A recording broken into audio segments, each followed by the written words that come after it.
ভোলার বুরহানুদ্দিনের মধ্য হাসাননগরের নতুন বেড়িবাঁধের উপর ঝুপড়িতে হেলাল মাজির পরিবারের বসবাস।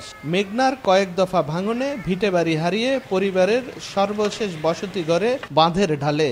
তবে গত এপ্রিলে বাঁধ সংস্কারের সময় পুনরায় নির্মাণ করে দেওয়ার আশ্বাসে বসতঘর সরিয়ে নেয়ার নির্দেশ দেয় পানি উন্নয়ন বোর্ড। সরকারি নির্দেশে বসতঘর সরিয়ে নেয় পরিবারটি। তবে ভূমিহীন হওয়ায় আবারও ফিরে আসতে হয়েছে বেড়িবাঁধে। এবার অভাব অনটনে থাকা পরিবারের গড়ে তোলা হয়নি বসতঘর।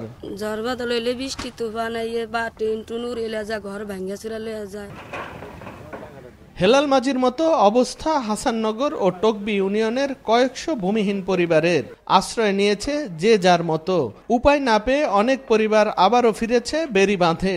ঝুপড়ি তুলে চরম অনিশ্চয়তায় ঝুঁকি নিয়ে বসবাস। পাওয়া যায়নি সরকারি বা বেসরকারি কোনো সহায়তা। পরিবারগুলোর অভিযোগ, ঘরগুলো পুনরায় নির্মাণ করে দেওয়ার আশ্বাস রাখেনি সংশ্লিষ্ট কর্তৃপক্ষ।